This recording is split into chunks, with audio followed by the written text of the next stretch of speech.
الحمد لله نحمده ونستعينه ونستغفره ونؤمن به ونتوكل عليه ونعوذ بالله من شرور أنفسنا ومن سيئات أعمالنا من يهده الله فلا مضل له ومن يضلله فلا هادي له ونشهد أن لا إله إلا الله ونشهد أن محمدًا عبده ورسوله أما بعد فقد قال الله تبارك وتعالى في القرآن المجيد والفرقان الحميد أعوذ بالله من الشيطان الرجيم بسم الله الرحمن الرحيم وما أرسلنا من قبلك من رسول إلا نوحي إليه أنه لا إله إلا أنا فاعبدون وقال النبي صلى الله عليه وسلم سيأتي على أمتي زمان يصلي في المسجد منهم 1000 رجل وزيادة لا يكون فيهم مؤمن أو كما قال النبي صلى الله عليه وسلم اللهم صل على سيدنا محمد وعلى آل سيدنا محمد وبارك وسلم اللهم صل على سيدنا محمد وعلى آل سيدنا محمد وبارك وسلم اللهم صل على سيدنا محمد وعلى آل سيدنا محمد وبارك وسلم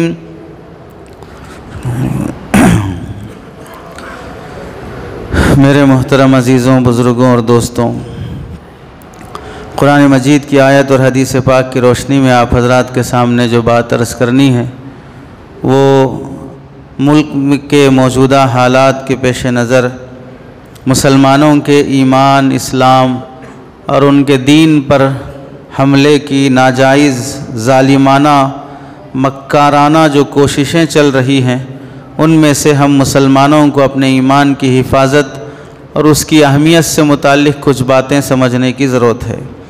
اسے عنوان دیا گیا ہے شرکیہ نعرے اور ترانے، شرکیہ اقوال اور اعمال اور اسلام کی ہدایت اور تعلیمات۔ بالخصوص آج کل کے موجودہ حالات میں وندے ماترم پر بہت زیادہ ہلہ مچایا جا رہا ہے۔ پارلیمنٹ جیسی قانون اور بل بنائی جانے والی بہت ہی منتخب افراد پر مشتمل جماعت بھی مچھلی مارکیٹ بن کر وہاں پر فالتو کی بکواس کرنے کو اپنی ذمہ داری سمجھ رہے ہیں۔ مسلمانوں میں سے بھی بہت سے وہ لوگ ہیں جو غلط فہمیوں میں پڑے ہوئے ہیں۔ اس متعلق اسلامی ہدایات اور توحید کی اہمیت کس قدر ہے اسے سمجھنے کی ضرورت ہے۔ قرآن مجید کی آیت میں اللہ رب العزت ارشاد فرماتے ہیں وَمَا أَرْسَلْنَا مِن قَبْلِكَ مِن رَسُولٍ، ہم نے نہیں بھیجا آپ سے پہلے کوئی رسول، إِلَّا نُوحِي إِلَيْهِ، مگر ہم ان کی طرف وحی بھیجتے رہے۔ کس بات کی؟ أَنَّهُ لَا إِلَٰهَ إِلَّا أَنَا فَاعْبُدُونَ، کہ اس بات کی وحی بھیجتے رہے کہ جان لو کوئی خدا نہیں ہے سوائے میرے، لہٰذا میری ہی عبادت کی جائے گی، معبود صرف اللہ کی ذات رہے گی، مسجود صرف اللہ کی ذات رہے گی، اس کے علاوہ کوئی معبود اور مسجود نہیں ہو سکتا۔ اس آیت میں اللہ نے بالکل پوری تاکید کے ساتھ وَمَا أَرْسَلْنَا مِن قَبْلِكَ مِن رَسُولٍ، عربی گرامر سے دیکھا جائے تو نکرہ تحت النفی کا مطلب ہوتا ہے عام بات کرنا، کوئی بھی نبی ایسا آیا ہی نہیں ہے جس نبی کو اللہ نے یہ وحی نہ بھیجی ہو کہ خدا معبود عبادت کے قابل صرف اور صرف اللہ ہی کی ذات ہے، ہر نبی کو یہ وحی دے کر بھیجی گئی ہے۔ اس کا مطلب یہ ہوا جتنے انبیاء اکرام دنیا میں تشریف لائے ہیں سب کا مقصد توحید کی دعوت دینا ہے، ایک اللہ کی دعوت دینا ہے۔ اس سے اندازہ لگائیں ایک بات کی دعوت دینے کے لیے، ایک کام کرنے کے لیے آپ کو اور ہمیں ایک آدمی آ کر بولا کہ اپنے آدھار کارڈ یا اپنے ڈاکومنٹ صحیح کر لو، دوسرا آدمی آ کے بولا، تیسرا آدمی آ کے بولا، چوتھا آدمی آ کے بولا، ایک ہی بات کہ اپنے ڈاکومنٹ صحیح کر لو، اپنا عقیدہ صحیح کر لو، اپنی سوچ صحیح کر لو۔ 1,24,000 کے آس پاس انبیاء اکرام آ کے بول رہے ہیں کہ اپنا دماغ صحیح کر لو کہ اللہ ایک ہی ہے۔ تو اب اس سے اندازہ لگائیں کہ ایک اللہ کی دعوت کی اہمیت کتنی ہے، جسے بتانے کے لیے اللہ نے تمام رسولوں کو بھیجا ہے کہ ہر رسول اسی بات کی دعوت دے۔ جس بات کی اہمیت بڑھ جاتی ہے اسے بار بار بولا جاتا ہے، ہر طرف سے بولا جاتا ہے تاکہ لوگ سمجھیں، دماغ میں بٹھائیں۔ تو اللہ نے ہر زمانے کے نبی کو توحید کی دعوت دے کے بھیجا کہ ایک اللہ کو مانو، اس سے توحید کی اہمیت کا پتہ چلتا ہے۔ اسی واسطے علماء نے لکھا ہے کہ ساری نعمتوں میں سب سے بڑی نعمت بندے کے لیے وہ اسلام کی نعمت ہے۔ اس کی حفاظت کے لیے مسلمان کو اپنی جان قربان کرنا پڑے، مال قربان کرنا پڑے، اپنی اولاد قربان کرنا پڑے، تو سب کے لیے راضی رہنا چاہیے تاکہ میرا ایمان محفوظ ہو جائے۔ اسی واسطے ماضی کی تاریخ میں آپ دیکھ لیں، سامنے اولاد کٹتی رہی، سامنے شوہر شہید ہوتے رہے، سامنے بیوی بچے تڑپ کے مرتے رہے، اس کے باوجود بھی ان صحابہ اکرام نے اپنے اپنے انبیاء کے دور میں کبھی بھی توحید کے مسئلے میں سمجھوتا نہیں کیا۔ یعنی کبھی ایسا ڈر کے خوف کے مارے کہ میرا بیٹا مر جائے گا، میری زمین چلی جائے گی، میرا نام ملک سے کٹ جائے گا، میں ملک کا غدار کہلاؤں گا، میری نیشنلٹی ختم ہو جائے گی، مجھے ملک سے باہر کر دیا جائے گا، میری اولاد ختم ہو جائے گی، اس واسطے میں کافر بن جاتا ہوں تاکہ یہ ساری نعمتیں مجھے مل جائیں اور بچی رہیں۔ ایسا سمجھوتا کبھی کسی زمانے میں کوئی صحابی نہیں کیے، کسی نبی کے ساتھی نے نہیں کیا۔ وجہ کیا ہے کہ ان ساری نعمتوں میں سب سے بڑی نعمت ہے ایمان کی نعمت۔ اگر دشمن ہماری اولاد کو نہ بھی مارے، ایک دن آئے گا کہ میں بھی مروں گا، ہماری اولاد بھی مرے گی۔ اگر دشمن ہماری زمینیں نہ بھی چھینے، ایک دن آئے گا کہ ہم کو خود اپنی زمینیں چھوڑ کے جانا پڑے گا۔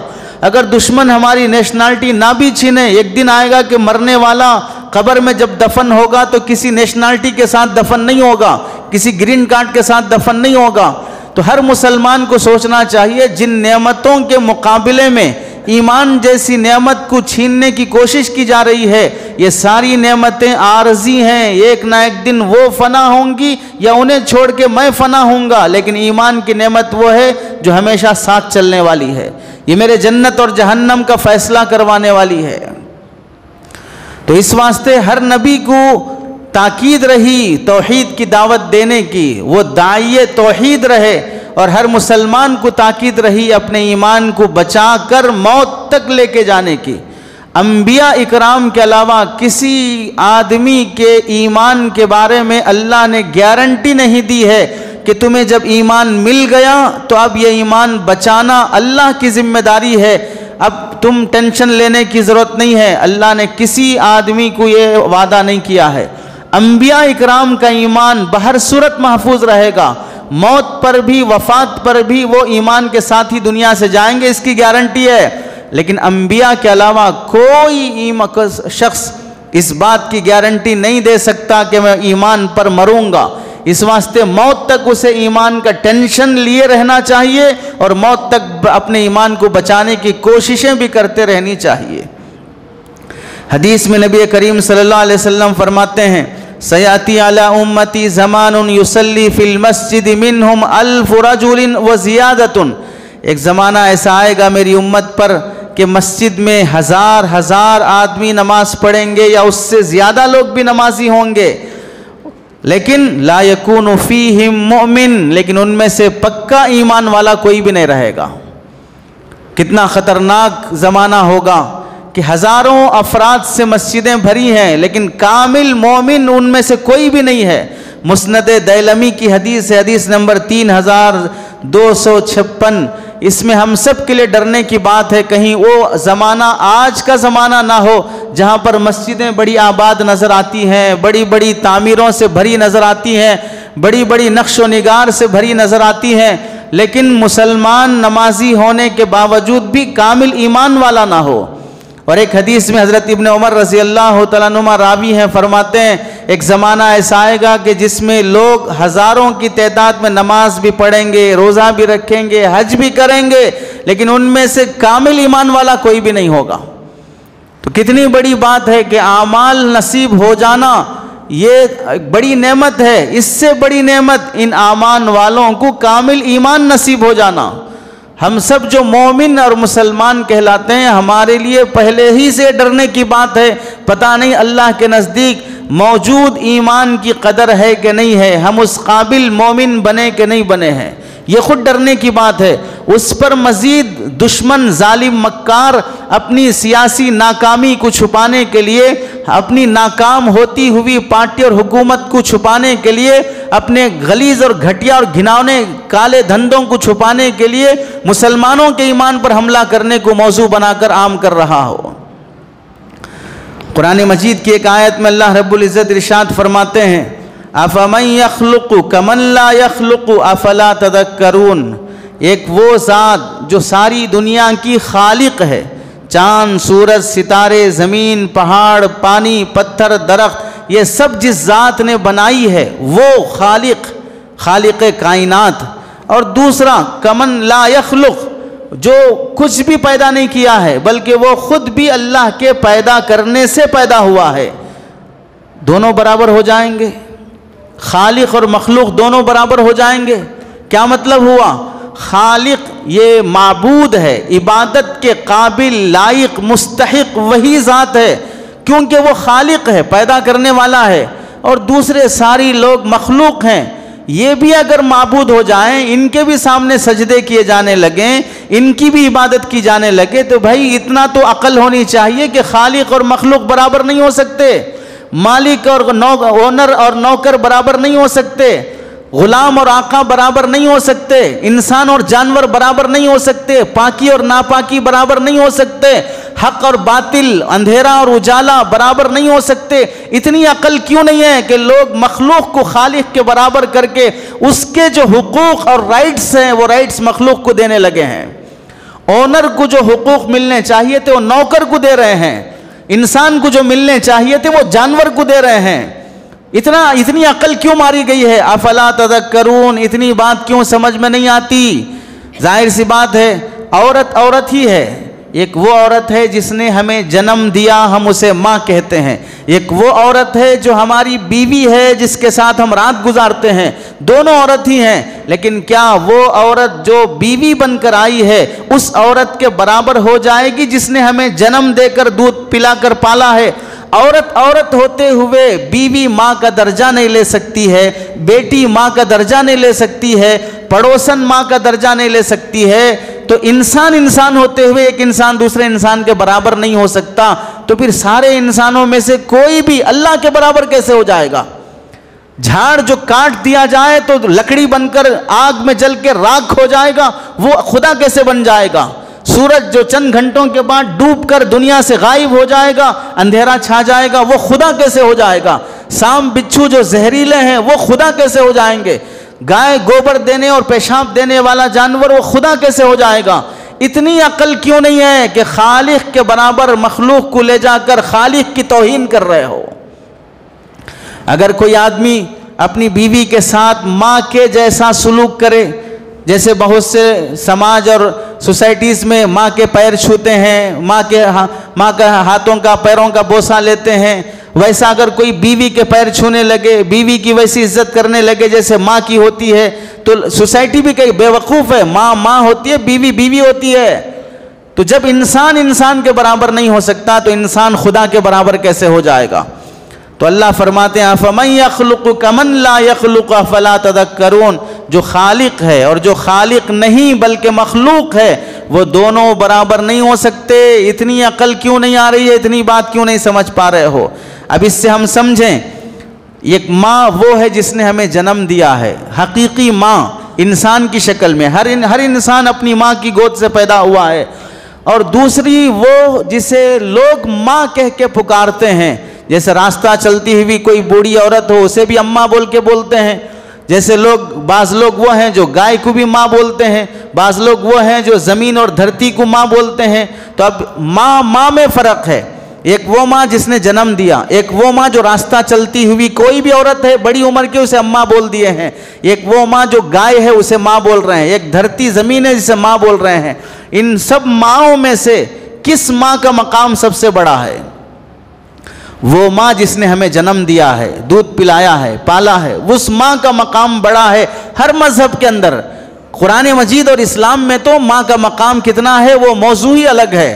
تو یہ ماں جس نے ہمیں جنم دیا ہے، وہ ماں بھی خدا کے برابر نہیں ہو سکتی ہے۔ تو جو راستہ چلتی ہوئی ماں ہے، جو جانور کی شکل میں ماں ہے، اور جو دھرتی جس سے ماں کہا جا رہا ہے، جس پر ہم غلاظت بھی کرتے ہیں، پیشاب بھی کرتے ہیں، شراب پی کر بہاتے بھی ہیں، کچرا کنڈی بھی پڑی ہوئی ہے، یہ دھرتی بھی ہے۔ تو اب آپ بتائیں، یہ ماں جس نے ہمیں جنم نہیں دیا ہے، کسی کو زمین نے دودھ نہیں پلایا، پال پوس کے بڑا نہیں کیا جتنا ایک کوکھ سے جنم دینے والی ماں کرتی ہے، وہ ماں جب خدا کے برابر نہیں ہو سکتی تو پھر یہ ساری عارضی اور سوسائٹی نے جسے ماں بنا لیا، وہ ماں کیسے اپنی ماں کے برابر نہیں ہو سکتی تو خدا کے برابر کیسے ہو جائیں گے؟ توحید کے اقرار کے ساتھ یہ بھی ضروری ہے کہ شرک سے برات کی جائے، یعنی ایک اللہ کو ماننا جہاں ضروری ہے، اس کے ساتھ ساتھ ایک اللہ کے علاوہ کوئی بھی خدا نہیں ہو سکتا، یہ صاف اظہار کرنا بھی ضروری ہے۔ خاموشی نہیں چلے گی، یعنی میں اللہ کو یک تو مانتا ہوں، باقی اللہ کے علاوہ بھی کوئی خدا ہے یا اللہ کے ساتھ کوئی اور بھی خدا ہے، میں اس کے بارے میں کچھ بھی نہیں بولوں گا، یہ شرافت نہیں چلے گی۔ صاف بولنا پڑے گا کہ نہیں، اللہ ہی کی ذات اللہ ہے، اللہ کے سوا کوئی اللہ نہیں ہے، اللہ کے ساتھ کوئی اور ایک اللہ نہیں ہے، یہ صاف صاف بولنا پڑے گا۔ اسی کو کلمہ کہتے ہیں، کلمے میں نفی اور اثبات دونوں موجود ہیں۔ لا الہ یہ پہلا جز ہے جس میں سارے معبودوں کی نفی کرو، کوئی خدا نہیں ہو سکتا، پہلے سب کی نفی کرو، کوئی خدا نہیں الا اللہ، اب صرف اللہ کی ذات ہی اللہ ہے۔ تو اس سے کیا معلوم ہوا؟ جو لوگ اپنا ووٹ بچانے، کرسی بچانے، نوٹ بچانے، عہدے بچانے، چاپلوسی کرنے، تلوے چاٹنے اور مکاری کرنے کی خاطر ان شرکیہ نعروں، شرکیہ ترانوں میں خاموش رہتے ہیں، بھئی یہ بحث مت چھیڑو، اسے خاموش رہ جاؤ، یہ اور فتنہ پھیلے گا، بھڑکے گا نہیں، تمہارا ایمان خطرے میں پڑ جائے گا۔ صاف بولنا ہوگا کہ میں ایک اللہ کو مانتا ہوں، اس کے علاوہ کسی کو خدا نہیں مانتا، یہ میرا مذہبی حق بھی ہے اور میرا قانونی حق بھی ہے۔ جس ملک میں میں رہتا ہوں وہ ملک مجھے یہ قانونی حق دیتا ہے کہ تم اپنے مذہب کو چاہو چلو اور اس کو ظاہر بھی کرو۔ تو چنانچہ مسلمان ہونے کے لیے ضروری ہے کہ ایک اللہ کو مانیں اور اللہ کے علاوہ کی نفی بھی کریں۔ اب دیکھ لیں، حدیث میں اللہ کے نبی علیہ السلام نے فرمایا، ایک موقع سے قرآن مجید کی آیت ہے، حضرت ابراہیم علیہ السلام کے بارے میں اللہ نے نقل فرمایا، یا قوم انی بریء مما تشرکون، اے میری قوم میں بری ہوں ان تمام باتوں اور کاموں سے جو اللہ کے ساتھ شرک کرنے والی تم کر رہے ہو، شرک کرنے والے جو حرکتیں تم کر رہے ہو میں اس سے بری ہوں۔ بریء مما تشرکون، نبی بول رہے ہیں میں اللہ کو ایک مانتا ہوں، یہاں تک خاموش نہیں رہے، تم جو کر رہے ہو اس سے میں بری ہوں، میں اس سے بیزار ہوں۔ حضرت ہود علیہ السلام کے بارے میں فرمایا، وَاشْهَدُوا أَنِّي بَرِيءٌ مِّمَّا تُشْرِكُونَ، گواہ رہو کہ جو کچھ تم شرکیہ کام کر رہے ہو اس سے میں بری ہوں، بیزار ہوں، مجھے یہ چیزیں پسند نہیں ہیں۔ اس سے کیا معلوم ہوا؟ شرک سے برات کا اظہار بھی ضروری ہے، خالی توحید کا اقرار کافی نہیں ہے، برات کا اظہار بھی ضروری ہے۔ چنانچہ اللہ کی ذات میں اور اس کے صفات میں کسی غیر کو شریک کرنا سب سے بڑی بے وقوفی اور نادانی اور حماقت ہے۔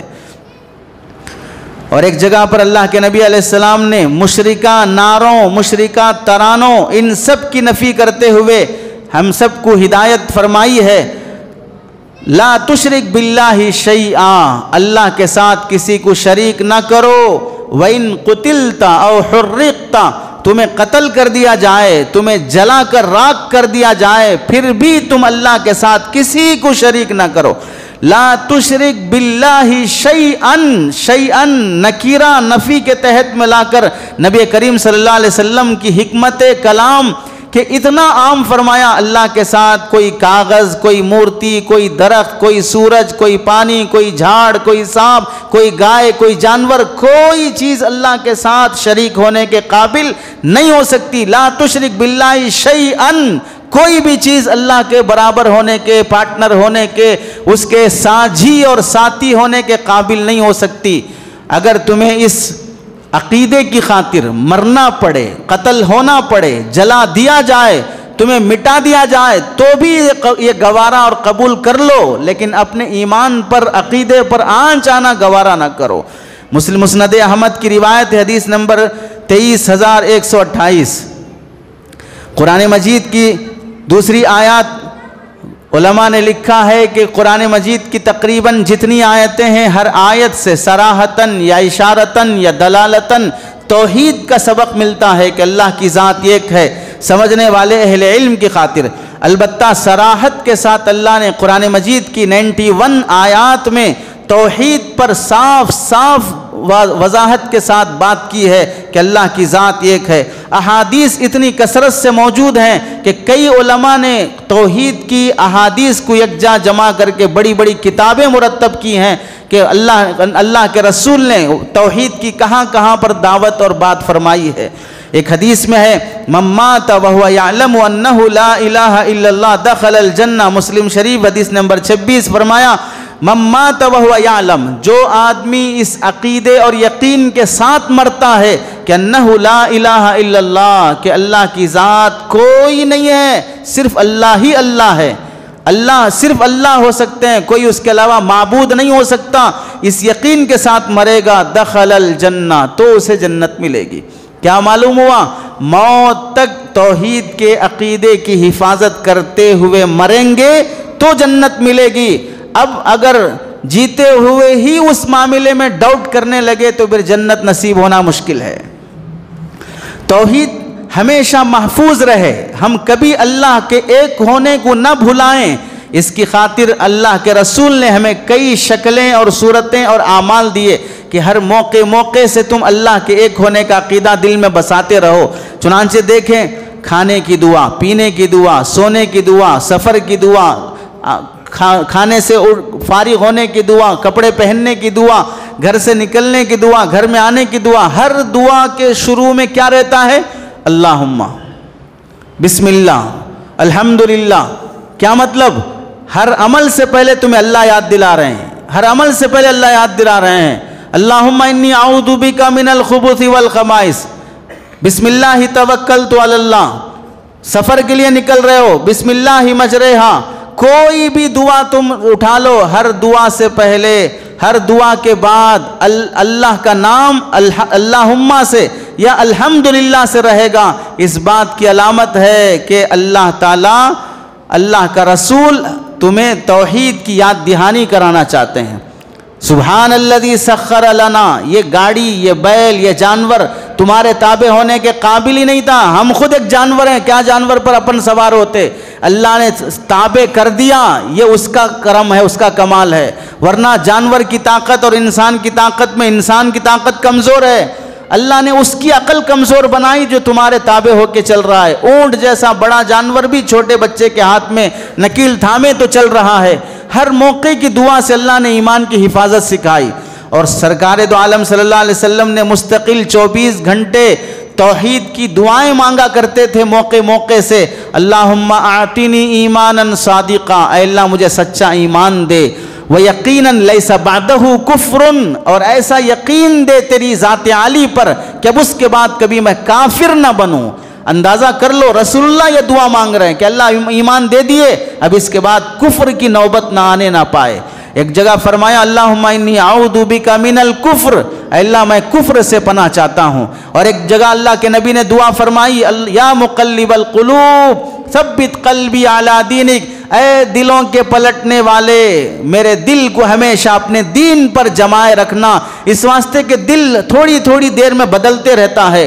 کسی کی غریبی مجبوری کی زندگی دیکھ لیا رونا آ جاتا ہے۔ کتنے نوجوان ہیں جنہوں نے کبھی رات کی تنہائیوں میں ہوئے گناہ کبیرہ، شراب، زنا، بدکاری، اس پر رونا نہیں آیا ہوگا۔ کوئی ایموشنل فلم کا سین دیکھ لیا، رونا آ گیا۔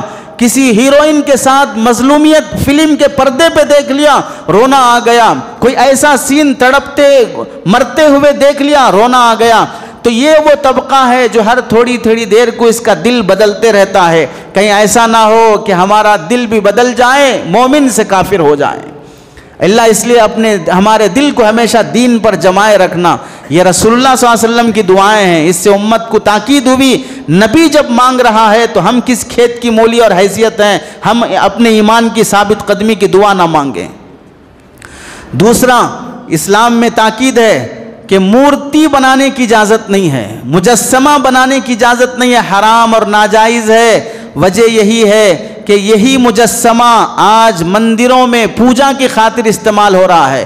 شروع میں یہ مجسمے کسی بھی انسان کے بنائے گئے یادگار کی خاطر، جیسے بہت سے لوگ کہیں اچھی جگہ گھومنے گئے، کوئی پارک میں گئے، حتیٰ کہ اب تو لوگوں کا حال یہ ہو گیا، عمرے پہ گئے، حج پہ گئے، یادگار تصویر اس لیے سیلفی لے لیتے ہیں۔ کعبۃ اللہ کے پاس مقدس مقامات کو بھی ویڈیو اسٹوڈیو بنا دیا ہے۔ تو یہ جو یادگار تصویریں لی جاتی ہیں یہ بھی حرام اور ناجائز ہیں، شریعت میں اس کی اجازت نہیں ہے۔ وجہ کیا ہے؟ یہ یادگار تصویریں بعد میں چل کر ہی پوجا کا ذریعہ بن گئی ہیں، اسی کی عبادت کی جانے لگی ہیں۔ تو اس لیے شریعت میں وہ تصویر بازی جس سے پوجا تک رسائی ہوتی ہو ناجائز اور حرام کر دیا گیا، کیونکہ پوجا عبادت ہے اور عبادت اللہ کی جائے گی، کسی مجسمے کی نہیں کی جائے گی۔ آج بھی غیر ضروری تصویریں اور فوٹو لینا حرام اور ناجائز ہے۔ علماء کے اتنے بیانات جو ویڈیوز میں آ رہے ہیں وہ دینی ضرورت کے پیش نظر ہے۔ اگر ماحول اتنا خراب نہ ہوتا کہ لوگ ویڈیو کے بغیر انسان اور شریف بنے ہوئے نہ رہتے، ہر موقع پہ ایک زمانہ تھا بچپن کا ہمارا آڈیو سے کام چلایا جاتا، اس سے پہلے بھی تھا کہ نہ ویڈیو تھا نہ آڈیو تھا، لوگ براہ راست اپنے بزرگوں کی باتیں سنتے تھے، اور جتنا وہ لوگ اس زمانے میں ایمان کے پکے تھے ہم انٹرنیٹ کے زمانے میں اتنے پکے نہیں ہو سکے۔ بزرگوں کو اتنا قریب سے دیکھ کر جنہیں پہلے زمانے میں دیکھنا نصیب نہیں ہوا، ایک ہی زمانے میں ہیں حضرت وہ اللہ کے نیک بندے جنہوں نے نبی کا زمانہ پایا، لیکن اس کے باوجود بھی نہ ویڈیو تھا نہ تصویر تھی نہ کچھ تھا، نبی کی خدمت میں جا کر صحابی کا شرف حاصل نہیں کر سکے، لیکن ان کا جو ایمان تھا اس ایمان کو آج سارے بزرگوں کے ویڈیو دیکھنے والے بھی اتنے ایمان والے نہیں بن سکے جتنا ان کا تھا، جو رسول اللہ کو دیکھے بغیر بھی ایمان والے بن گئے۔ یہ ضرورت کے پیش نظر اجازت دی گئی ہے، اس میں بھی عیاشی اور آوارگی اور لذت نفس کی اجازت نہیں ہے کہ جہاں چاہے سیلفی لینا شروع کر دیں۔ علماء اور بزرگوں سے درخواست کرنے لگیں تھوڑا ایک فوٹو آپ کے ساتھ لینا چاہتا ہوں، بالکل ناجائز اور حرام ہے۔ کہیں ہو گیا کسی بھی عالم سے وہ غلطی ہے جس سے ہو گیا، جس سے ہمیں توبہ کرنا چاہیے۔ مجسموں پر پابندی وجہ یہی ہے کہ شرک تک لے جاتے ہیں۔ نمبر 3، انسان جب اپنی بات کی پختگی بتانا چاہتا ہے تو قسم کھاتا ہے۔ میں قسم کھا کے کہتا ہوں، قسم اس بات کی علامت ہے کہ جو بات میں کہہ رہا ہوں، جس کے نام کی قسم کھا رہا ہوں، وہ میرے نزدیک بڑی عظیم ذات ہے، عزت والی چیز ہے۔ اسی واسطے انسان قرآن کی قسم کھائے گا، اللہ کی قسم کھائے گا، کعبۃ اللہ کی کھائے گا۔ عام لوگ تیری قسم میری قسم کھائیں گے، کیوں؟ ایک دوسرے کی ذات ان کے نزدیک بڑی عزت عظمت والی ہے۔ کوئی انسان میرے پیجامے کی قسم، میرے جوتے چپل کی قسم، 2 روپے 3 روپے کی قسم ایسا نہیں بولے گا۔ وجہ کیا ہے؟ ان سب چیزوں کی اہمیت نہیں ہے، عظمت نہیں ہے۔ پتہ چلا اللہ کی ذات کی عظمت ہے تو اللہ کے رسول علیہ السلام نے منع فرمایا، لا یحلف من حلف بغیر اللہ فقد اشرک، اللہ کے علاوہ کسی اور کے نام کی قسم کھاؤ گے مشرک ہو جاؤ گے۔ غیر اللہ کے قسم کھانے کی اجازت نہیں ہے۔ حدیث ابو داؤد شریف کی حدیث نمبر 3251۔ چوتھی شکل، قبروں کو اونچا کرنے سے منع کیا گیا، پختہ بنا کر اونچی قبر بنانے سے منع کیا گیا ہے۔ چنانچہ حضرت علی رضی اللہ تعالیٰ عنہ کو اللہ کے نبی علیہ السلام نے ایک موقع سے فرمایا، لا تدعن قبرا مشرفا الا سویتہ، کہ تم کوئی قبر ایسی نہ چھوڑو جو اونچی ہو مگر یہ کہ اسے برابر کر دو. ایک بالشت اونچی اس واسطے رکھی جاتی ہے تاکہ قبر کی توہین نہ ہو. زمین کے برابر ہو گئی، لوگ عام زمین سمجھ کر لینڈ مافیا بن کر وہاں بھی گھر بنانا شروع کر دیں گے. زندوں کو نہیں چھوڑ رہے، مردوں کو بھی نہیں چھوڑیں گے. اب تو مردوں کو کیا، بہت سے قبرستانوں پر بھی وینچر بنا دیے ہیں، قبرستانوں پر بھی قبضہ کر کے بیچ کے مار کھا کے گئے حرام خور جانے والے. تو قبر اونچی بناؤ تاکہ کم از کم زندوں سے نہیں ڈرا، مردوں سے تو بھی ڈر کے یہ زمین کو چھوڑ دے. تو قبروں کی تھوڑی بہت حفاظت ہو اس واسطے ایک بالش اونچا کرنے کی اجازت ہے. اونچی قبر بنا کر اس کی پوجا کی جائے، طواف کیے جائیں، سجدے کیے جائیں، منتیں مرادیں مانی جائیں، شریعت میں ناجائز اور حرام ہے. کوئی کر رہا ہے اس مسلک کے مفتی صاحب سے بھی پوچھ لو، ایماندار مفتی ہے تو فتویٰ دے دے کہ اس طرح طواف سجدے جائز ہے کہ حرام ہے. قبر پرستی شروع ہو جائے گی خدا پرستی کے بجائے. نسائی شریف حدیث نمبر 2031. پانچویں شکل، نفع دینے والی ذات، نقصان دینے والی ذات اللہ کی ہے، اس کے علاوہ کسی اور کو نفع نقصان کا مالک سمجھو گے شرک ہو جائے گا. چنانچہ حدیث میں فرمایا الطیرۃ شرکن، بدگمانی بدفالی لینا شرک ہے، جائز نہیں ہے، مشرک ہو جائے گا کہ اللہ کی صفات میں شریک کر دیا.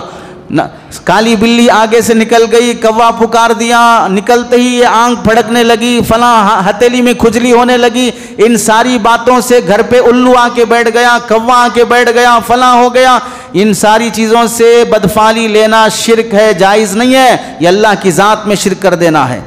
چھٹی جگہ، اللہ کے علاوہ کسی اور کے سجدے کی اجازت نہیں ہے. صحابہ اکرام نے ایک مرتبہ اللہ کے رسول علیہ السلام سے سجدہ کرنے کی اجازت مانگی.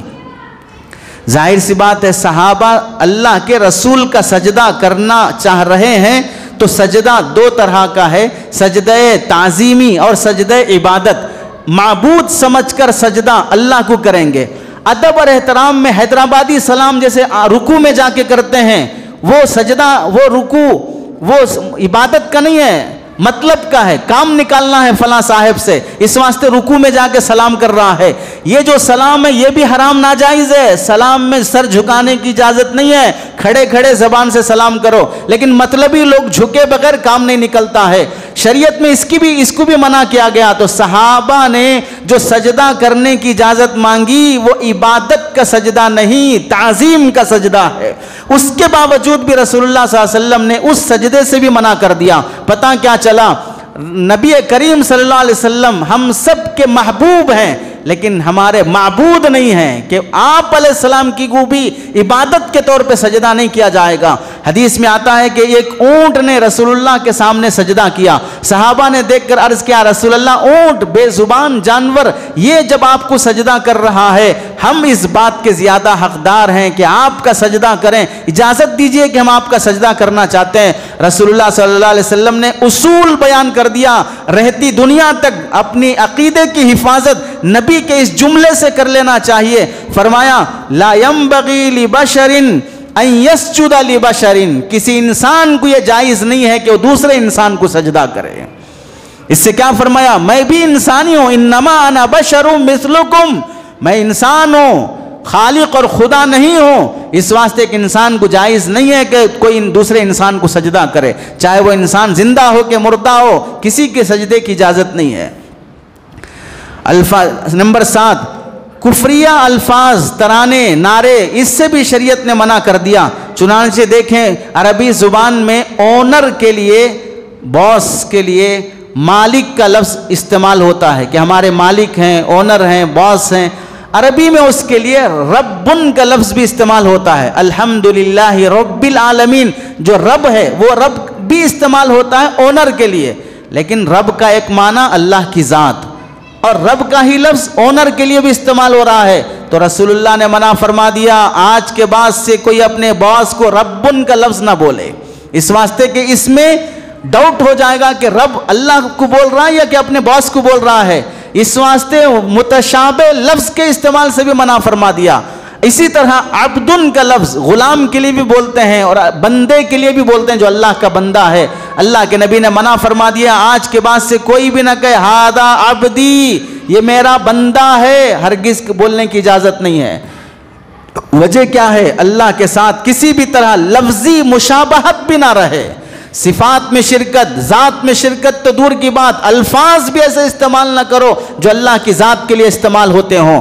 آپ دیکھ لیں اور بھی آسان مثالیں، نماز جنازہ ہر مسلمان اپنے مرنے والے کا پڑھتا ہے، نماز نماز ہے، مکروہ وقت میں اجازت نہیں ہے، پاکی شرط ہے، وضو ضروری ہے، کپڑے، بدن، جگہ، قبلہ رو سب ضروری ہے، اس کے باوجود بھی نماز ہوتے ہوئے اس میں رکوع اور سجدہ جائز نہیں ہے۔ کیا وجہ ہے؟ سارے شرائط نماز کے ہونا ہے لیکن رکوع اور سجدہ خود نماز میں نہیں ہے۔ کیا نماز جنازہ بغیر وضو کے درست ہے؟ قبلے سے ہٹ کر سورج کی طرف رخ کر کے پڑھ لو تو نماز ہو جائے گی؟ نہیں، ناپاک کپڑوں میں پڑھ لو نماز جنازہ ہو جائے گی؟ نماز 5 وقت کے لیے جس طرح شرائط ہیں ویسے جنازے کے لیے بھی شرط ہے پاکی اور صفائی، پھر بھی رکوع اور سجدہ جائز نہیں ہے۔ وجہ یہ ہے جو ڈیڈ باڈی میت سامنے رکھی ہوئی ہے اس کے سامنے جھکو گے، سجدہ کرو گے، سجدہ اللہ کے سامنے ہونا ہے، میت کے سامنے جھکو گے تو ڈاؤٹ ہو جائے گا کہ اب بندہ اللہ کے علاوہ کسی اور کا بھی سجدہ کر رہا ہے۔ اس واسطے اللہ نے نماز سے ہی رکوع سجدہ ختم کر دیا کہ اب میرے علاوہ کسی کے سامنے جھکا نہیں جائے گا۔ اتنی جب صاف بات ایک عقل مند مومن کو سمجھ میں آ سکتی ہے، زندہ ابھی تازہ مرا ہوا بزرگ ہے، اس کی جنازے کی نماز پڑھ رہا ہوں تو میں نماز میں رکوع سجدہ نہیں کر رہا ہوں، دفنا کر 200 سال ہو گئے اس کی مزار پہ جا کے سجدہ کر رہا ہوں۔ ارے وہ سجدہ جائز ہوتا، وہ رکوع جائز ہوتا تو تازہ وفات پاتے ہی رکوع کر لیتے، اسی وقت سجدہ کر لیتے، لیکن شریعت نے منع کیا کہ غیر کے سجدے کی اجازت نہیں ہے۔ آگے دیکھیں، فجر کی نماز کے بعد تھوڑا ٹائم ایسا رہتا ہے جو مکروہ تحریمی ہے، اس وقت نماز پڑھنا جائز نہیں ہے۔ وجہ کیا ہے؟ نماز کوئی گناہ کا کام ہے، غیر اللہ کی پوجا ہے، شرک ہے، نماز عبادت ہے، لیکن جس ٹائم میں تم پڑھ رہے ہو وہ ٹائم ایسا ہے کہ دوسرے لوگ بھی اس ٹائم پر سورج کی پوجا کرتے ہیں اور سورج پوجا کے قابل خالق نہیں ہے، معبود نہیں ہے، وہ بھی ہاتھ باندھے سورج کے سامنے، اس طرح باندھتے ہوں کہ اس طرح باندھتے ہوں، کیسے بھی باندھتے ہوں، لیکن سورج کے سامنے کھڑے رہتے ہیں پوجا کرنے کے لیے، جسے سوریہ نمسکار کے نام سے شروع کیا گیا۔ شریعت نے منع کر دیا کہ فجر کے ٹائم سورج جب نکل رہا ہو دوسرے لوگ اس کی پوجا کرتے ہیں، تم بھی نماز میں کھڑے ہو جاؤ گے، ڈاؤٹ ہوگا کہ یہ بھی سورج کا پوجاری ہے، اس واسطے نماز ہی جائز نہیں ہے۔ کتنا شریعت نے توحید کی حفاظت کی ہے۔ آپ دیکھ لیں حجر اسود جس کا ہم بوسہ لیتے ہیں، بوسہ لینے کے لیے کتنے لوگوں کو تکلیف دیتے، کاندے پلانتے ہوئے، کودتے ہوئے، وہاں خود بے ادبی کرتے ہوئے حجر اسود کا بوسہ لیتے ہیں۔ حجر اسود گناہوں کو چوس لیتا ہے، جنت سے آیا ہوا پتھر ہے، نبیوں نے اس کا بوسہ لیا ہے، جنتی پتھر، خصوصیت گناہ چوسنے کی، انبیاء نے جس کا بوسہ لیا، کعبۃ اللہ میں جو چسپاں ہے، اس کے باوجود بھی اگر کوئی حجر اسود پتھر کی مورتی بنا کر کہیں اپنے مسجد میں گھر میں لا کر رکھ لے، اس مورتی کا سجدہ کرے، اگرچہ کہ وہ مورتی کوئی اس پتھر کی بنی نہیں ہے جو چند مہینے پہلے گائے گوبر کر دیا تھا، پیشاب کر دیا تھا، جنت کے آئے ہوئے پتھر کی حجر اسود کی مورتی ہے، اس مورتی کی بھی اسے مورتی بنانا بھی جائز نہیں، اس کی پوجا بھی جائز نہیں۔ یہاں کوئی نہیں کہہ سکتا کہ وہ تو جنت کا پتھر ہے، انبیاء نے بوسہ لیا ہے، نہیں، مورتی کی شکل میں بن گیا، ناجائز اور حرام ہے۔ اب وہ مورتی کی شکل میں بنا کر، اللہ نہ کرے نعوذ باللہ، اسے اس مورتی کو کعبۃ اللہ میں ہی رکھا جائے، پھر بھی اب بوسہ بھی جائز نہیں ہوگا، کیونکہ اب یہ حجر اسود کی نہیں مورتی کی بوسہ ہو جائے، حالانکہ ایسا کبھی نہیں ہوگا۔ اس کی شدت کو سمجھانے کے لیے بولا جا رہا ہے، جب حجر اسود کی مورتی کی پوجا جائز نہیں ہے تو پھر عام کسی پتھر کی مورتی سے عقیدت اور پوجا اسلام کیسے اجازت دے دے گا کہ مسلمان کرے؟ دوسرے مذہب کے لوگ کر رہے ہیں، ہمیں اس سے منع نہیں ہے، اپنے مذہب کی حفاظت کی بات کی جا رہی ہے جو مسلمان کو عقیدہ سمجھایا گیا۔ آپ دیکھ لیں قربانی دیتے وقت، ذبح کرتے وقت مسلمان جانور کو کاٹتا ہے تو کاٹتے وقت اللہ کا نام لینا ضروری ہے، اگر اللہ کے نام کے علاوہ کسی اور کا نام لے کے کاٹے گا تو جانور حلال نہیں ہوگا۔ وجہ کیا ہے؟ وجہ یہی ہے کہ کسی کی جان لینا اللہ کی اجازت سے ہوگا، اللہ کی اجازت کی علامت یہ ہوگی کہ اب اس کا نام لو تو تمہارے لیے حلال ہوگا۔ ان سب میں بتایا گیا صبر اتنا رکھو کہ عشق بے ہدا نہ ہو جائے، صبر اتنا رکھو کہ عشق بے ہدا نہ ہو جائے، خدا محبوب بن جائے، محبوب خدا نہ ہو جائے، خدا محبوب ہو جائے، محبوب خدا نہ ہو جائے، اس واسطے کسی سے بھی محبت کی جائے گی تو لمٹ سے کی جائے گی۔ چنانچہ آگے دیکھ لیں لمٹس کیا ہیں۔ مخلوق محبوب تو ہو سکتی ہے لیکن معبود نہیں ہو سکتی۔ مثالیں، ماں ہم سب کی محبوب ہے جس نے ہمیں جنم دیا ہے، ہم سب کی محبوب ہی نہیں، شریعت کی تعلیم ہے، ان کے قدموں کے نیچے جنت ہے، وہ جنم دینے والی ہے، وہ دودھ پلانے والی ہے، ساری زندگی ان کی خدمت بھی کرو گے تو درد ذہ کی ایک آہ کا بھی بدلہ ادا نہیں کر سکتے۔ اتنی مقدس مائیں جسے شریعت نے کہا محبت کی نگاہ سے ماں باپ کو دیکھ لو گے تو ایک حج مقبول کا ثواب ملے گا، ماں باپ راضی تو اللہ راضی۔ اتنے سارے فضائل کے باوجود ماں محبوب ہے، باپ محبوب ہے لیکن معبود نہیں ہو سکتا، اس کا سجدہ جائز نہیں ہو سکتا۔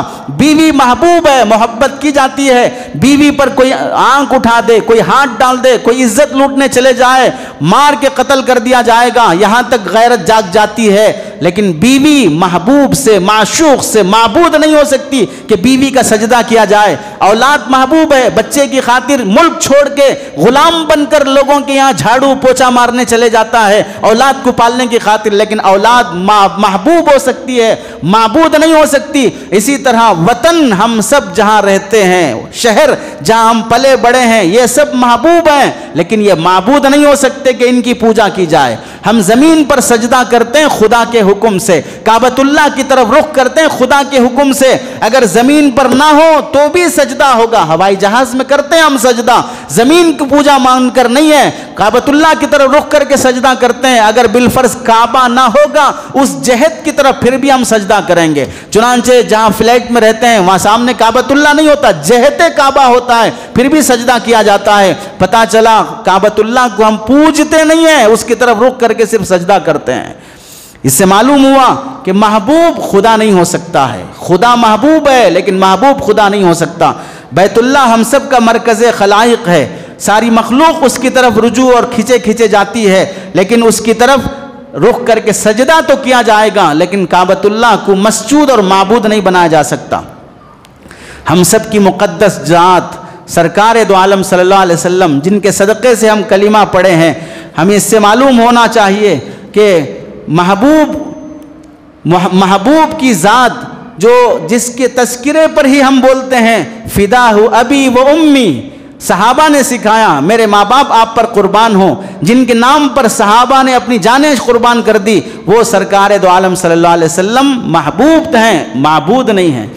جب ہم اپنے نبی کی خاطر جان دینے تیار ہیں، سر کٹانے تیار ہیں، اس نبی کو سجدہ کرنے تیار نہیں ہیں، تو پھر کس مائے کے لال کی حیثیت ہے کہ وہ ان کو ہمارے سامنے جھکانا چاہے جن کے نزدیک محبوب اور سرکار دو عالم صلی اللہ علیہ وسلم کے جوتے نہیں، ان کے غلاظت کے برابر بھی کوئی حیثیت نہیں رکھتا ہے، ان کے سامنے سجدہ کرانے پہ تلے اور شرکیہ کلمات بولنے پر تل جائے۔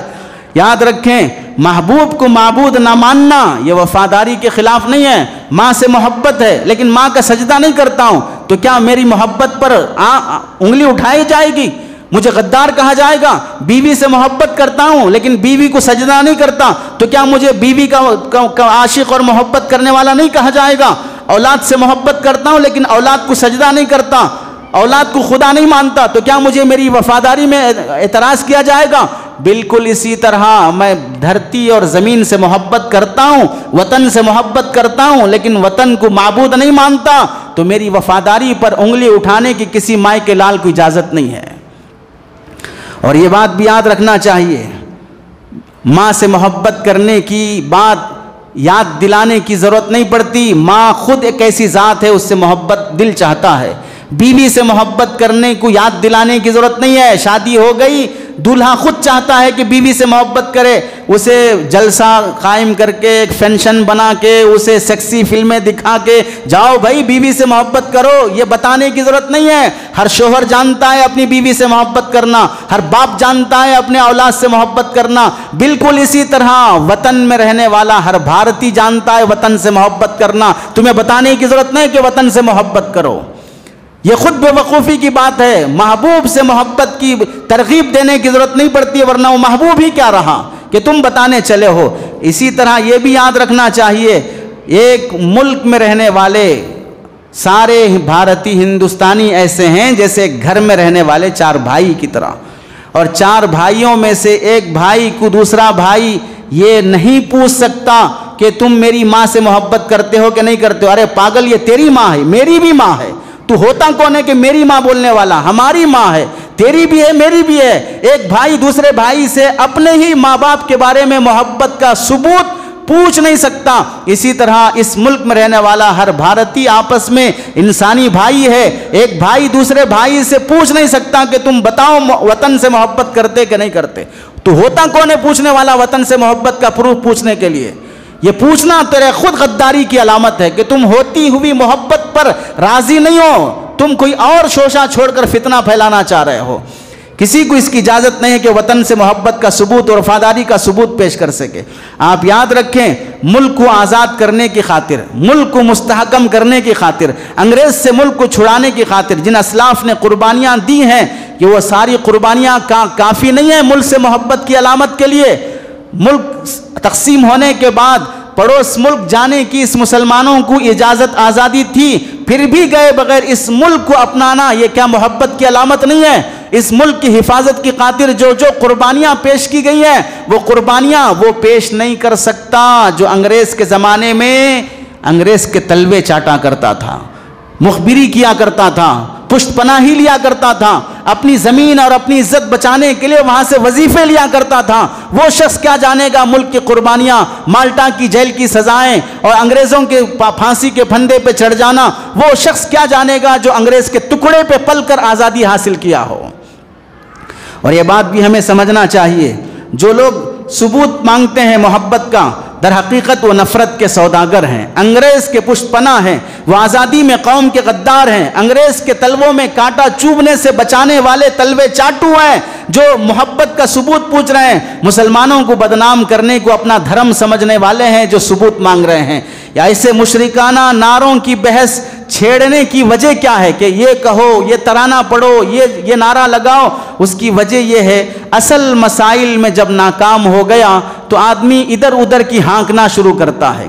چونکہ اپنی ذلت دیکھی نہیں جا رہی ہے، اپنی ناکامی برداشت نہیں ہو رہی ہے، تو اپنی ناکامی کو، اپنی دشمنی کو، مساوات کا جو قائل نہیں ہے، بھائی چارگی کا جو قائل نہیں ہے، وہ شخص اپنی تمام ناکامیوں کو، اصل مسئلہ یہ ہے ڈالر کے مقابلے میں انڈین کرنسی کیوں گرتی جا رہی ہے، سونا اتنا مہنگا کیوں ہوتا جا رہا ہے، 370 ایکٹ ختم ہونے کے بعد بھی وہ اس ایریے کی دہشت گردی اور بم دھماکے اور حملے کیوں کم نہیں ہوئے؟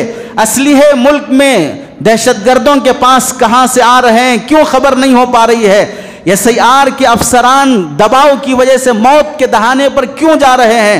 دہلی کی آلودگی کی وجہ سے لوگ سانس نہیں لے پا رہے ہیں، گھروں میں اپنی سانس بچانے کے لیے انہیں آکسیجن استعمال کرنا پڑ رہا ہے یا دہلی چھوڑ کے جانا پڑ رہا ہے. اپنی حکومت کے باوجود بھی بڑھتی مہنگائی کا جواب نہیں دے پا رہا ہے اور نوجوانوں کی مزدوری اور جاب اور نوکری سے محرومی کا جواب نہیں دے پا رہا ہے. انڈین ایئر لائنز کی ناکامی اور دشواری کو چھپا نہیں پا رہا ہے. بنگال فائلز کی ناکامی کی وجہ سے تڑپ رہا ہے. در حقیقت اس سلیقے سے متاع ہوش کھوتے رہے، اس سلیقے سے متاع ہوش کھوتے رہے، گرد چہرے پہ جمی تھی آئینہ ہم دھوتے رہے، گرد چہرے پہ جمی رہی آئینہ ہم دھوتے رہے. اپنی ذمہ داریاں نہیں نبھا سکا تو اب یہ سارے مسائل اچھالو تاکہ اصل مسائل سے ذہن ختم ہو جائے. اسی واسطے شریعت نے کفریہ کلمات بولنے سے سخت منع کیا ہے. کب کفریہ کلمات بولنے کی اجازت ہے؟ جب جان خطرے میں ہو، دل مطمئن ہو کہ میں ایمان پر باقی ہوں، اپنی جان بچانا ہو تو رخصت ہے کہ کفریہ کلمات زبان سے بول لو لیکن دل مطمئن رہے کہ میں ایمان پر باقی ہوں. حضرت عمار بن یاسر رضی اللہ تعالیٰ عنہ کا غالباً واقعہ ہے کہ کافروں نے اتنا دباؤ ڈالا کہ اگر نبی کی شان میں ایسی جملے نہیں کہو گے، اللہ کی شان میں کفر نہیں کرو گے تو نہیں چھوڑا جائے گا. تو رسول اللہ صلی اللہ علیہ وسلم کے وہ صحابی وقتی طور پر کفریہ کلمات بول لیے لیکن بعد میں آپ کو آ کے سنایا تو آپ نے کہا کہ دل کیا بول رہا تھا، دل ایمان پر مطمئن تھا. آیت نازل ہوئی من کفر باللہ من بعد ایمانہ الا من اکرہ وقلبہ مطمئن بالایمان. دل ایمان پر مطمئن ہے، جبر کی وجہ سے بول لیا ہے تو پھر اس کی اجازت ہے. کفار کو راضی کرنے کے لیے مذاق میں حالات کو ٹلانے کی خاطر، ووٹ کی خاطر، سیٹ کی خاطر، اپنے چیلے اور کارندوں کو الیکشن میں جمع کر لینے کی خاطر بہت سے مسلم برادر، سیاسی لیڈر پوجا میں شریک ہیں، ہاتھ جوڑ رہے ہیں، آگ کی سیوا کر رہے ہیں، وہاں سے کم چڑھا رہے ہیں، مالا چڑھا رہے ہیں، ناریل پھوڑ رہے ہیں. یہ سارے کے سارے ووٹ جمع کرنے کی خاطر شرکی عمل ہے. ووٹ ملے گا کہ نہیں، سیٹ بچے گی کہ نہیں، اس سے پہلے ایمان چلا گیا اور بیوی نکاح سے نکل گئی، کفر لازم آ گیا. اس واسطے ووٹ کی خاطر کفریہ کلمات اور اعمال کی اجازت نہیں ہوگی. کفریہ کلمات بولنے کی ترغیب کے باوجود، جبر کے باوجود حضرت بلال رضی اللہ تعالیٰ عنہ پر ڈھایا گیا ظلم کون نہیں جانتا ہے مکہ کی گلیوں میں. اس کے باوجود بھی احد احد کا نعرہ کس وجہ سے تھا کہ زبان سے کفر نہیں بولا جائے گا. حضرت سمیہ، حضرت خبیب، حضرت خباب رضی اللہ تعالیٰ عنہ، ان سب کی شہادتیں کس وجہ سے تھی کہ ان زبان سے بھی کفریہ کلمات بولنے کے لیے تیار نہیں تھے. حضرت ذوالنورہ رضی اللہ تعالیٰ عنہ کی قربانی کا مطلب کیا رہا کہ اپنی جان ہم پیش کر دیں گے لیکن کفر بولنے کے لیے تیار نہیں ہوں گے. حضرت عبداللہ بن ذوالبجادین رضی اللہ تعالیٰ عنہ یتیمی کے باوجود ملک، گھر گھرانہ سب چھوڑ کے چلے گئے اور رسول اللہ کے ساتھ میدان جنگ میں بخار کی وجہ سے شہید. ایسی شہادت نصیب ہوئی کہ اللہ کے نبی نے جو ان کے حق میں دعا فرمائی، اس دعا کو سن کر حضرت ابو بکر اور حضرت عمر دعا کرنے لگے، کاش ان کے جنازے کی جگہ میرا جنازہ ہوتا تو کتنا اچھا ہوتا. یہ ساری قربانیاں ان صحابہ اکرام کی اس ایمان کی حفاظت کی خاطر تھیں. آج ہمارے ملک میں مشرکانہ نعرے ہوں، ترانے ہوں، مشرکانہ اقوال ہوں، ان سب سے بچنے کی ضرورت ہے. ایک مشرکانہ ترانہ وندے ماترم کہنے کے سلسلے میں، ایسی اسکولوں میں اپنے بچوں کو پڑھانا جہاں وندے ماترم کہا جاتا ہو ناجائز اور حرام ہے. ایسی اسکولوں میں تعلیم دلانا جہاں پر کفر اور شرک پر دباؤ ڈالا جاتا ہو اپنے نسل کی ایمان کی حفاظت میں داخل ہے. وَوَصَّيْنَا الْإِنسَانَ بِوَالِدَيْهِ حسناً وَإِن جَاهَدَاكَ عَلَىٰ أَن تُشْرِكَ بِي مَا لَيْسَ لَكَ بِهِ عِلْمٌ فَلَا تُطِعْهُمَا. رسول اللہ نے کیا فرمایا؟ ماں باپ کے ساتھ حسن سلوک کرو، یہ ماں ہے تمہاری، لیکن وہی ماں باپ اگر تمہیں میرے ساتھ یعنی اللہ کے ساتھ شرک کرنے کی بات کریں، فلا تطیعہما، جنم دینے والی ماں کی بات نہیں سنی جائے گی تو ملک کے غداروں کی بات کیسے سنی جائے گی؟ سیاسی لیڈروں کی بات کیسے سنی جائے گی؟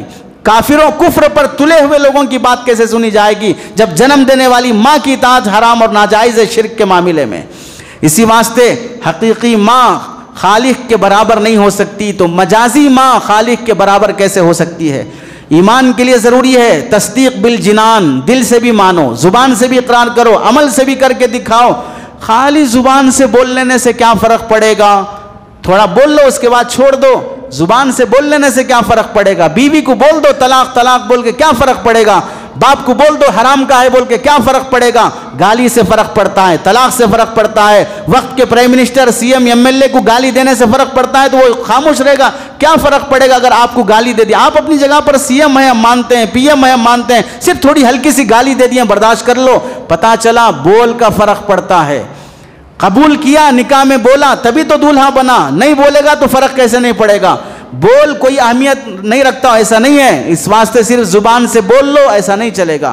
آج زبان پر راضی ہونے والا کل دل پہ راضی ہو جائے گا، اس لیے زبان سے بولنے کی بھی اجازت نہیں ہے. وندے ماترم کا ترجمہ لکھا ہوا ہے، واٹس ایپوں پہ چل رہا ہے، کتابوں میں موجود ہے. سراسر شرک ہے کہ زمین کو ماں بنا کر نہیں معبود بنا کر پیش کیا گیا ہے. اور اس پورے ترانے میں اور اس پوری ناول میں جس نے لکھا ہے اس میں مسلمانوں کی دشمنی، مسجدوں کو مسمار کرنا، انگریزوں کے ساتھ مل کر اسلام ختم کرنے کی ساری باتیں، نفرت پھیلانے والی حرکتیں اس ترانے میں پیش کی گئی ہیں. اس واسطے وہ اس وندے ماترم پڑھنے کی اجازت نہیں ہوگی اسلامی لحاظ سے.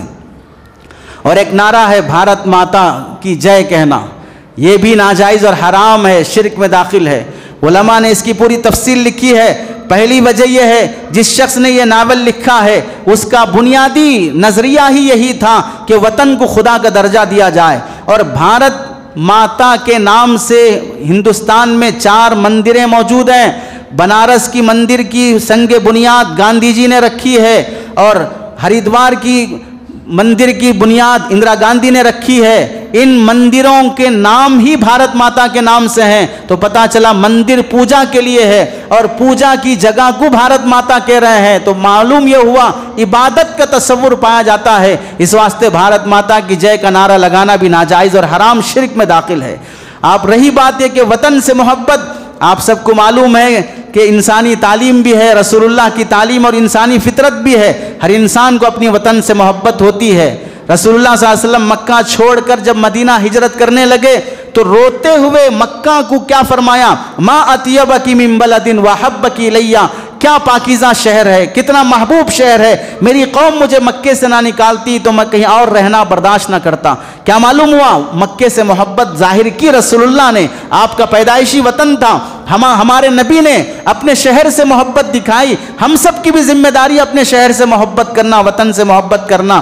مدینہ جب آئے، مدینے کو اپنا شہر بنایا، مدینے کی آب و ہوا کے لیے برکت کی دعا کی، پیمانے کے لیے برکت کی دعا کی، اللہم حبب الینا المدینہ کما حببت الینا المکہ، اے اللہ جیسے مکہ کی محبت ہمارے دل میں ہے، مدینے کی محبت بھی ویسی محبت پیدا فرما۔ معلوم ہوا وطن کی محبت کی دعائیں مانگی ہیں، تو وطن سے محبت یہ ہمارا شرعی تقاضا ہے، تو ہر انسان کو رہے گی، لیکن محبت کا مطلب یہ نہیں کہ ہر محبوب کو معبود بنا لیا جائے۔ جن آبا اور اجداد نے یہاں پر آسمانوں سے بات کرنے والے چار مینار، قطب مینار، تاج محل، لال قلعہ بنا کر گئے ہیں، اور خیرات کے وہ ٹکٹ کے پیسوں پر جو پل رہے ہیں، ان کو مسلمان نسل یہ جواب دینے کی ضرورت نہیں ہے کہ ہمارے آبا اور اجداد کی تعمیرات کافی ہیں محبت کی علامت کے لیے۔ ہمارے آبا اور اجداد کی قبریں، بزرگوں کی مزاریں جو یہیں پر دفن ہو چکے ہیں، یہ کافی ہیں محبت کی علامت اور دلیل پیش کرنے کے لیے۔ ہمارے وہ آزاد مجاہدین آزادی کی، مالٹا کی جیل، انگریزوں کی سزائیں، پھانسی کے پھندے، وہ کافی ہیں انگریزوں سے جنگ کر کے اس ملک کو بچانے کے لیے۔ آج بھی اس ملک کی تقسیم کے بعد مسلمان اسی ملک کو انتخاب کرنا، یہ دلیل ہے کہ اس ملک سے مسلمان محبت کرتا ہے۔ اس واسطے وطن سے محبت، اس کی ترقی، اس کی حفاظت کی خاطر آبا اور اجداد مسلمانوں نے جیسے قربانی دی تھی، وہ قربانی آج بھی مسلمان دینے کے لیے تیار ہے، لیکن وطن کو معبود بنانے کا حق کسی کو نہیں ہے۔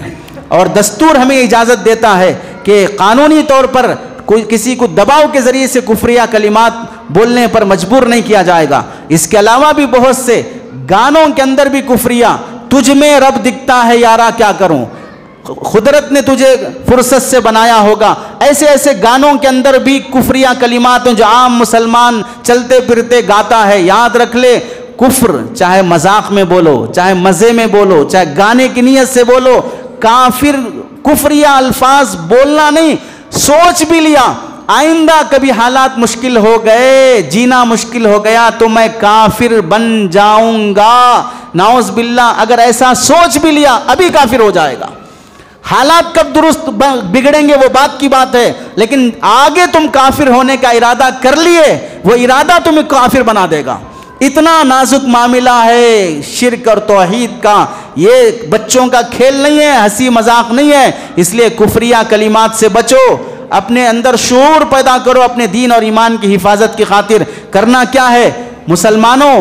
جیسے وضو کن چیزوں سے ٹوٹتا ہے، نماز کن چیزوں سے ٹوٹتی ہے، روزہ کن چیزوں سے ٹوٹتا ہے، پوچھنے کے لیے آتے ہو رمضان کے مہینے میں کہ روزے میں پانی نہ آ سکتے، کٹنگ کرا سکتے، انجیکشن لے سکتے، انسولین لے سکتے، یہ جیسے پوچھنے آتے ہو کہیں روزہ نہ ٹوٹ جائے، ایمان کن چیزوں سے ٹوٹ جائے گا یہ بھی پوچھنے آؤ۔ نواقض ایمان سیکھو، عقیدے کی اہمیت اپنے بچوں کو سمجھاؤ اور سناؤ، اور ایمانیات کی گہرائی سے مطالعہ کرو، شرکیہ و کفریہ اعمال میں مداہنت نہ کرو۔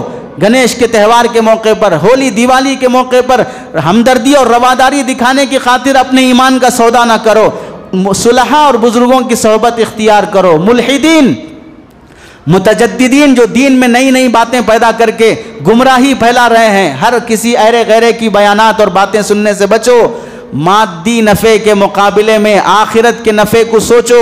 آج اپنی زمین، اپنی ضمیر اور اپنا گھر جان بچانے کی خاطر کفر کو اقرار کر لیا، کل جہنم سے کوئی نہیں بچا پائے گا، موت سے کوئی نہیں بچا پائے گا۔ اس استقامت سے جینے کی خاطر صحابہ اکرام کی قربانیاں پڑھو، فضائل اعمال کا وہ حصہ جس میں حضرت شیخ نے صحابہ کی قربانیاں ذکر کی ہیں، بچوں کے تذکرے ذکر کیے ہیں، وہ خود بھی پڑھو، اپنے بچوں کو سناؤ، اہتمام سے دعا کرو، ربنا لا تزغ قلوبنا بعد اذ ہدیتنا، اللہ ایمان کے بعد پھر کفر نہ دینا، رسول اللہ کا عشق اور جنت کا شوق پیدا کرنے والے اعمال اور واقعات سنو، تاکہ اس ماحول میں ہمارا سب سے بڑا ذخیرہ ایمان محفوظ رہے۔ اللہ سے دعا ہے کہ اللہ عمل کی توفیق نصیب فرمائے، آمین۔ وآخر دعوانا الحمدللہ رب العالمین۔